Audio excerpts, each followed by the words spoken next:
Okay, hi everybody. Welcome back to our poetry analysis unit. Today we're going to be talking about character traits, the deeper meaning of text, and finding some deeper meanings of our words. So as we do every day with our class, we do our do now. We're all good on this? Give me 2 thumbs up if we're good on our do now. Perfect, thank you.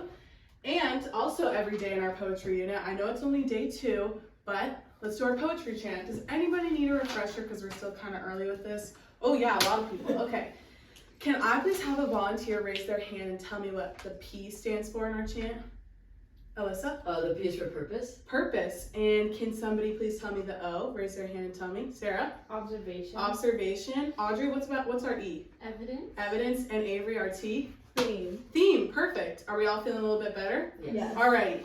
P, O, to the E-T time. We're poets. Yeah, we're poets.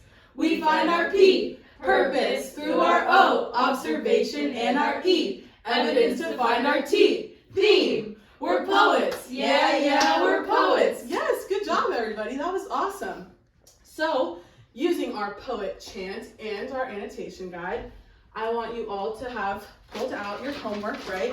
And for homework, again, we use our annotation guide to annotate. Now, we're going to use those annotations to talk about character traits, deeper meaning of the text, and words. Cool?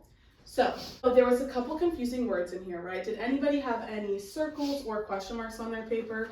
Yeah, I know I sure did. Here are some things I circled. I had the eyes, the kinder, and the ain't. Did anybody else have those? Yeah. Who circled the eyes? Alyssa, did you figure out what that might mean? Using kind of like the context of which it was in, which sentence it was in, I thought it kind of meant like I have or I am. Absolutely. So, I have been a climbing on, right? And I am still going, right? Mm-hmm. And how about kind or hard? That's not being nicer, right? Audrey, yeah.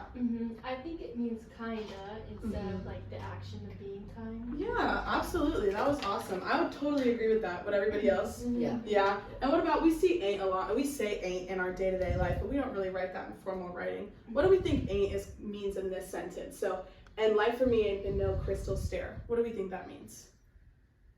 Alyssa? Like isn't or hasn't been? Yeah, life hasn't been a crystal stair for me. Perfect. Good job, you guys. And character traits. So, based off this first sentence and the title, who do we think the speaker in this poem is? Can I have a volunteer raise their hand? Avery? The mother. The mother, and she's talking to who, everybody? The son. Her son, yeah. So, let's see. I would like you to share with your partner. You're going to go into groups and tell them what's some character traits you can infer about the mom in this poem. What's a character trait before we do anything else? A character trait. Something that someone has that makes them who they are. Absolutely. Are we all good on that? Okay, so chat for a little bit.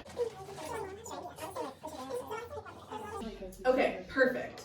So, can somebody please raise their hand and tell me something they could infer about their mom, the mom in this? Audrey? There were a lot of ings, like the ends with apostrophes, and I think that shows like maybe the tone of the poem, maybe that she has an accent or it's more casual or something. Absolutely, yeah, totally how she speaks. Maybe that tells us about who she is. What's something else that we saw throughout this? Sarah? We saw like trends of perseverance or strength because she would signal like struggle in her life, like the dark and light sentence and referring to like a staircase as life, so like climbing on, reaching landings, turning corners, and like splinters, torn up boards. Those all like signal struggle. Absolutely. So it definitely is showing that she's been through a lot, and maybe she's telling her son, you can do this too. So we know that she's very perseverant. Maybe she has an accent, and that could tell us about who she is as well. And I really like those. Now that we've talked about that, I think that could kind of help us with our deeper meaning too. And I actually had these same exact comments that you all had, where I put my important idea star there. So we talked about how she's perseverant. How do we think this could tell us a little bit more? We know this mom is talking to her son, but what do we think she's really telling him outside of just the words? This one's kind of tricky, but yeah, Sarah? Referring to life. Yeah, do we agree she's referring to life? Because, you know, here, no crystal stair. It's obviously not a stair, it's a metaphor, right? This is a metaphor for life is hard. Life is not easy, but she still pushed through so her son can push through too, right? Yeah? Are we all on the same page? Yes. Awesome. Good job, everybody. Thank you.